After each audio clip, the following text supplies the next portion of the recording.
Thanks for leaving, Olivia said with a sneer as she glanced at me. I just stared back silently. We're trying to save money on wages. We don't want someone who takes advantage of overtime pay in our company, Jerry added, looking satisfied. A week later, I kept receiving calls from the company. Hello, I answered. The president asked, "Who are you?" I chuckled at his question. I'm Nicole Wallace. I'm 57 years old and I've worked here for 35 years since I graduated from college.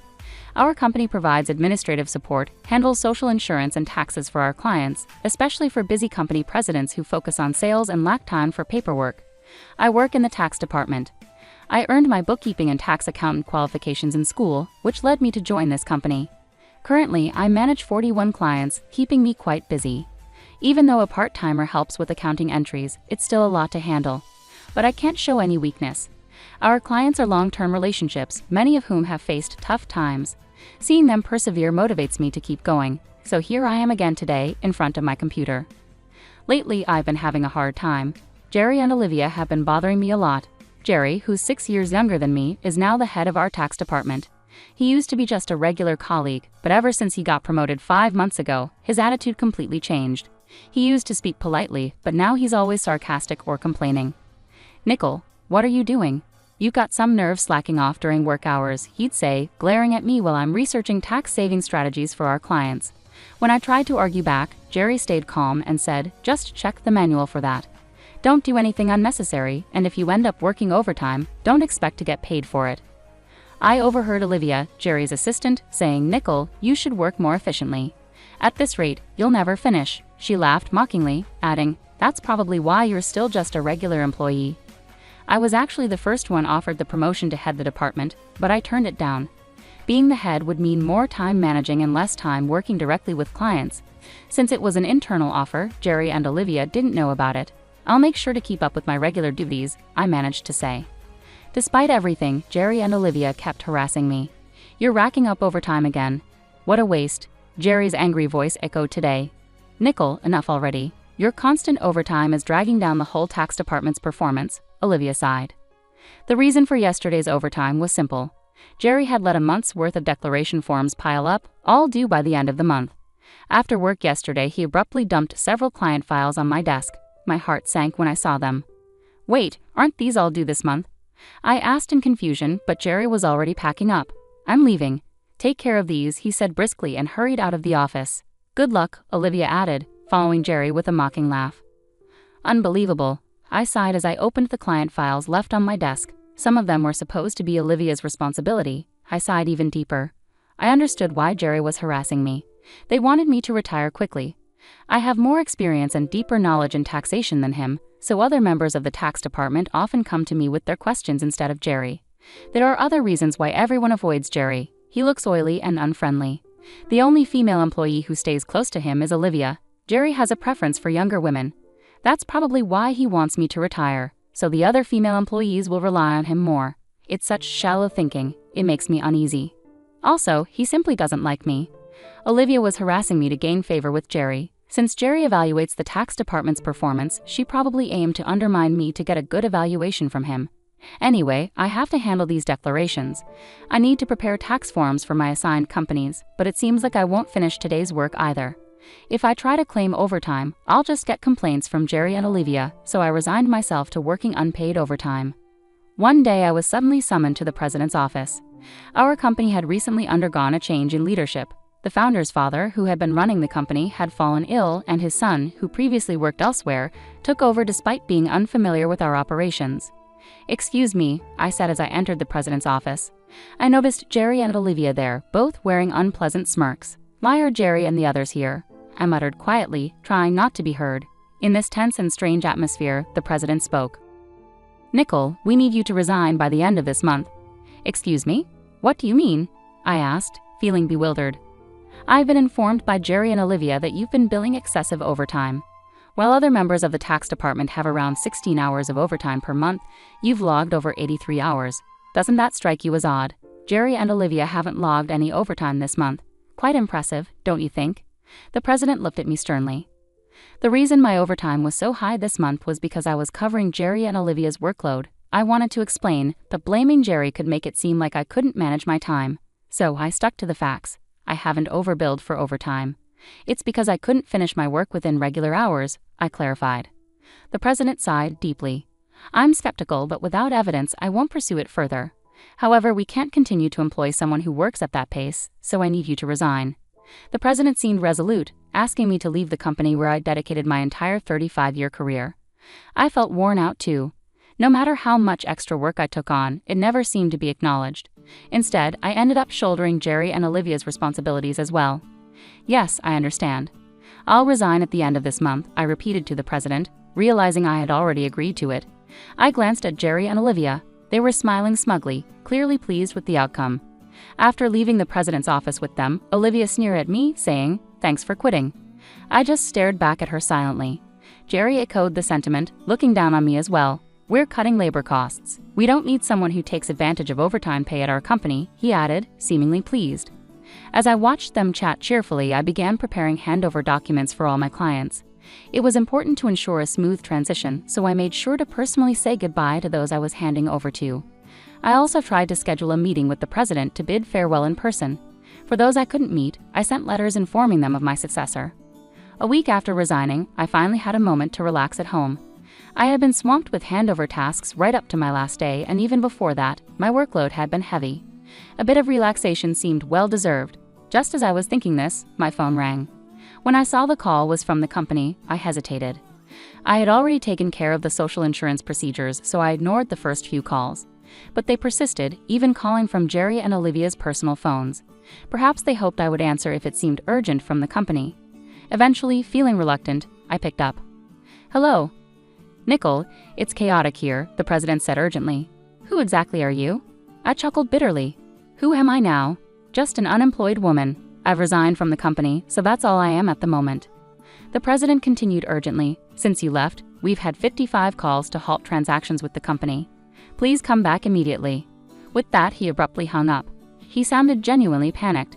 It seemed I had no choice but to return. Reluctantly, I got up and headed back to the company. As soon as I arrived, Jerry and Olivia were waiting for me. Their faces were pale, and they had dark circles under their eyes. "What's going on with both of you?" I asked, surprised by their sudden change in appearance. Jerry glared at me and said sharply, "Since you left, we've been bombarded with calls to stop transactions. Not just from your clients, but from potential new clients we were about to onboard. What did you do?" Olivia also eyed me suspiciously. "I never imagined Nicole would stoop so low." "I'm truly disappointed," Jerry remarked, his voice filled with disillusionment. The reason for their worn-out appearance was likely due to handling all the cancellations. I hadn't taken any actions against the clients, but I had a hunch why they were canceling their transactions. "Well, these cancellations seem inevitable now," I muttered quietly. "So you did do something," Jerry erupted. "Get to the president's office immediately." He then hurried me along to the president's office, with Olivia following closely. "President, I brought her," Jerry declared forcefully as he swung open the door, with Olivia entering hastily behind him. "I've been waiting," the president said, fixing his gaze on me. Jerry accused me as if I were the culprit. "It appears that Nicole was involved in the cancellation of transactions with our clients. We should not only have her resign but also consider legal action for damages," Olivia argued vehemently, choosing her words carefully in front of the president. The president ignored Jerry and Olivia's interruptions and turned to me again. "Why did so many companies stop transactions after you left?" I took a deep breath and replied firmly, "It's simple. Our clients didn't just need basic tax management. They valued the personalized tax-saving strategies I'd offered. They could get cheaper services elsewhere, but they chose to stay with us because of the tailored approach I provided." Jerry snapped at me. "Who do you think you are to talk like that to the president? Do you really believe you're that indispensable?" Olivia taunted, "That's absurd. It has to be Nicole's doing." The president's expression was serious. Jerry and Olivia focus on operating strictly by the book, optimizing efficiency. But Nicole's approach involves more than that. It's about offering custom strategies that benefit our clients individually. One-size-fits-all solutions don't always meet our clients' needs, which is why many valued Nicole's contributions and chose to remain with us. Jerry grew visibly frustrated. "How can we justify spending so much time on each client's case? It's inefficient." "Yeah, it's not practical," Olivia added emphatically. The president sighed deeply and revealed, "Actually, I just spoke with Dad, the former president. Some of the clients who stopped transactions went directly to him to discuss Nicole." I was taken aback by this unexpected turn. I hadn't realized the extent to which clients valued my contributions. Dad mentioned that the tax department thrived because of Nicole. She not only managed her own clients exceptionally well but also supported her colleagues' clients, offering expertise that Jerry can't match. They'd also mentioned that if Nicole hadn't declined a promotion earlier, she would have been in a higher position than a department head by now, the president said with a troubled expression. "No way," Olivia exclaimed, clearly shocked. It seemed she couldn't fathom the idea of me potentially being her superior. The president continued, his tone regretful. "I deeply apologize for asking you to resign, Nicole. Can we rescind your resignation? You're indispensable to our company." I was genuinely pleased by the president's change of heart, but I hesitated to accept it. Before I could respond, Jerry interrupted forcefully. "President, what do you mean she's better than me? I can't accept this." Jerry was visibly upset, his voice betraying his frustration. Olivia joined in, protesting. "Jerry is an excellent leader who genuinely cares for his team. Are you really favoring Nicole over him? That's unfair." The president fixed a stern look on them both. "In fact, since Nicole resigned, we've been receiving numerous complaints from the tax department. It seems that both of you have been offloading your responsibilities onto others, haven't you?" "What? That's not true." Jerry's face paled, his denial immediate. The president spoke with a look of disappointment. "I've heard from the staff. Jerry, you've been delegating the preparation of your clients' declaration forms to your subordinates, even assigning Olivia's workload to them for many clients." Beside Jerry, who grew visibly paler, Olivia trembled when her name was brought up. "There have been reports that you shifted your responsibilities onto Nicole before she resigned. Jerry, you even called her a time thief. It seems the roles have been reversed, haven't they?" The president sighed heavily. "No, that's not true," Jerry stammered, clearly flustered and unable to defend himself. Watching Jerry and Olivia both turn pale, the president continued sternly, "Furthermore, there have been reports of a relationship between you two. You've been seen leaving work together frequently. But Jerry, aren't you married?" The president's glare intensified as he looked at Jerry and Olivia. "I was simply mentoring Olivia in my role as her superior, nothing more," Jerry struggled to explain, but the president produced several receipts. "These are expense receipts flagged by the accounting department, dining expenses claimed by Jerry. Who were these meals with? Certainly not clients, right?" Jerry was sweating profusely, unable to answer. Olivia's face turned ashen. "Jerry and Olivia, not only have you neglected your responsibilities and inflated expense claims, but you've also engaged in an inappropriate relationship within the office, despite being married. According to company policy, I am terminating your employment effective immediately," the president stated calmly and decisively. Jerry and Olivia pleaded desperately. "Please wait. I'll retract the expense claims, just don't fire me." "I have a family," Jerry begged, trying to reverse his termination. Olivia echoed his plea. "Please, I don't want to lose my job. I'll apologize to Nicole and others for dumping work on them." Olivia was visibly on the brink of tears, realizing the gravity of being fired for neglecting her duties and having an affair with a superior. She must have been deeply concerned about her reputation. Trying to offer some advice, I said to Jerry and Olivia, "Why continue to resist? It's not helping your situation." Jerry shot me a glare. "Shut up? What could someone like you possibly understand?" I sighed and replied, "Jerry, it was your actions that led to my resignation. It's just karma. What goes around comes around. Perhaps it's time for you to take responsibility and do some self-reflection." "Damn it," Jerry exclaimed in frustration, while Olivia bit her lip anxiously. "I haven't disclosed everything yet, but there's more to Jerry and Olivia's misconduct. Should I share more details?" I asked the president with a wry smile. The stories of Jerry and Olivia's behavior were widely known in the tax department, and their reputations had preceded them. "No, please don't, Nicole, please stop," they both pleaded urgently, trying to halt me. Giving them a firm ultimatum, I said misdeeds have a way of surfacing eventually. It might be in your best interest to confront reality before it escalates further. At my words, both Jerry and Olivia fell to their knees. The president wasted no time and terminated their employment on the spot.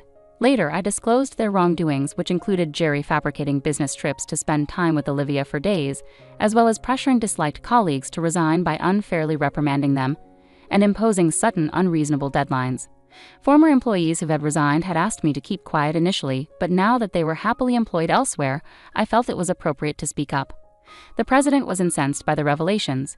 He expressed his anger by docking their final salaries and announced plans to conduct a thorough investigation into past inflated expense claims. Tearfully, Jerry pleaded with the president, "Please don't dock my salary. What will I say to my family?" Eventually, Jerry's affair with Olivia came to light to his wife, resulting in their divorce. Both now faced claims for compensation in the divorce proceedings. For some reason, Jerry reached out to me, pleading, "Please, can you convince the president to reconsider the termination? Olivia and I are in serious trouble now." Jerry and Olivia were having a hard time finding new jobs because the tax industry is tight-knit. If you mess up, everyone hears about it, and that makes it tough to get hired elsewhere. They really need money for their divorce settlement and living expenses, so they're doing manual labor on construction sites now. It's a big change from their usual office work. Olivia calls me crying often, saying, "Nicole, please help. I just wanted a raise and a better life," she would say tearfully, but I couldn't bring myself to help. I still vividly remembered the stress and problems they caused me. I would say to Olivia, "You made your choices, now you have to deal with them," I explained. "You can't expect sympathy when you never showed any to others." "But it's so tough," Olivia would cry. "I never thought it would turn out like this." "Actions have consequences," I replied. "You and Jerry brought this upon yourselves. You can't undo it now. You have to face the consequences of your actions." Olivia's despairing cries were the consequences of her own decisions. It was a tough lesson, but one she needed to learn. Meanwhile, I found solace in my new routine. Working at my friend's tax office was fulfilling. I enjoyed the work and the positive environment, unlike the toxic atmosphere Jerry and Olivia had created. The president's requests for my return became more frequent. "Please come back, Nicole, we really need you," he would urge. Each time I would politely decline, saying, "I'm sorry, but I've moved on." I appreciate the offer though. Every day, starting my own office seemed like a clearer goal. In my own space, I could make the rules. No more unfair treatment or office politics. My focus would be on giving my clients the best service, building relationships based on trust and respect. In this new phase of my life, I finally felt at ease. I felt lighter, free from the burdens of the past. My days had purpose, and my nights were calm, without the anxiety that used to bother me. Looking ahead, I saw endless opportunities. I could learn more, face new challenges, and create something from scratch. My second chance was just beginning, and I was eager for what lay ahead. Freed from the negativity of my old job, I embraced the opportunities ahead with enthusiasm. As I planned my new business, I recalled the support and trust my clients had shown me. They were my motivation to stay in this field. Their faith in my abilities formed the bedrock of my new venture. With them in mind, I felt confident in my future success. Though my journey had been challenging, it had also made me resilient. Strengthened by my experiences, I was prepared to turn the page and embark on a new chapter with renewed vigor and a clear vision. Ultimately, Olivia and Jerry's setbacks served as a stark reminder of the importance of integrity and respect in the workplace. Their story underscored my commitment to fostering a positive and supportive environment in my own office. Moving forward, I carried the knowledge that I could overcome any obstacle. My determination and resilience had brought me this far and would continue to guide me in the future. My second chance wasn't just a continuation of the past, it was a fresh start filled with promise and potential.